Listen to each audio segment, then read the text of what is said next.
আসসালামু আলাইকুম রহমতুল্লাহি ওবারাকাতুহু। সম্মানিত দর্শক, আজ এমন একটি আমল নিয়ে আপনাদের সম্মুখে চলে আসলাম, যে আমলটি আপনি একবার করবেন, মৃত্যুর সাথে সাথে আল্লাহ তাআলা আপনাকে এই 10টা পৃথিবীর সমান একটি জান্নাত, এরকম 10টি জান্নাতের মালিক বানায় দেবে। সেই টিপস হলো, সেই আমল হলো, যে ব্যক্তি প্রতিদিন 10 বার সূরা ইখলাস, কুল হুয়াল্লাহু আহাদ আল্লাহুস সামাদ, এই সূরা ইখলাস 10 বার পাঠ করতে পারবে, সে জান্নাতের 8টি দরজা দিয়া, যে কোনো দরজা দিয়া প্রবেশ করতে চায়, তাকে প্রবেশ করার অনুমতি দেওয়া হবে। অর্থাৎ জান্নাতের 8টি দরজাই তার জন্য খুলে দেওয়া হবে। সে যে দরজা দিয়া ইচ্ছা, সে দরজা দিয়া সে প্রবেশ করতে পারবে। এই জন্য প্রতিদিন বেশি সময় লাগবে না, 2 মিনিট সময়ের দরকার। 2 মিনিটও লাগবে বলে আমার মনে হয় না, 1.5 মিনিট হলেই যথেষ্ট। 10 বার, কমপক্ষে 10 বার সূরা ইখলাস পাঠ করুন। যদি 10 বার সূরা ইখলাস পাঠ করতে পারেন, তাহলে জান্নাতের 8টি দরজা সমূহের মধ্যে যে কোনো দরজা দিয়া ইচ্ছা আপনি প্রবেশ করতে পারবেন। আর প্রতিদিনের কিছু আমল রয়েছে, 5 ওয়াক্ত নামাজের পরেই কিছু গুরুত্বপূর্ণ আমল রয়েছে, যে আমলগুলো আপনি অবশ্যই করবেন। যেমন ফজরের নামাজের পর সূরা ইয়াসিন প্রতিদিন তেলাওয়াত করবেন। জোহরের নামাজের পরে সূরা ফাতিহা, এই সূরাটা অবশ্যই আপনি তেলাওয়াত করবেন। আসরের নামাজের পরে সূরা নাবা, আম্মা ইয়াতাসালুন, এটা আপনি অবশ্যই তেলাওয়াত করবেন।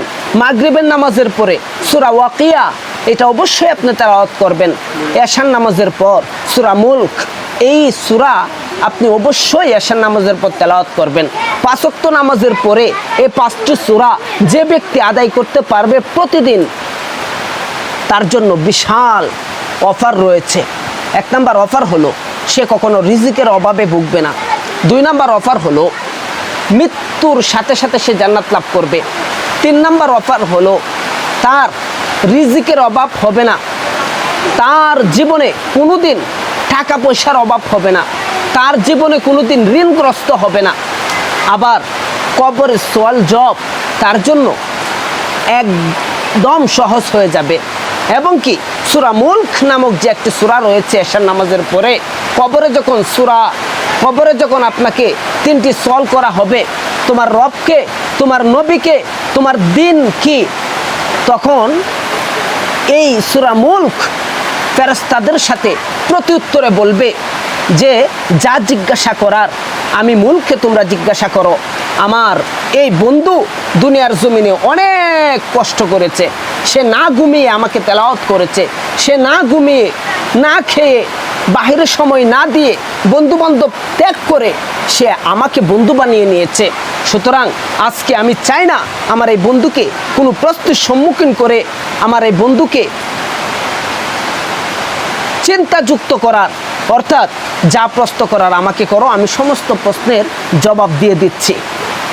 অর্থাৎ আল্লাহ তাআলার কাছেও যায় হাসরের দিন এই সূরা মুলক বলবে যে, আল্লাহ হয়তো আমার এই বন্ধুকে মাফ করো, নয়তো তোমার কোরআন থেকে আমাকে মুছে ফেলো।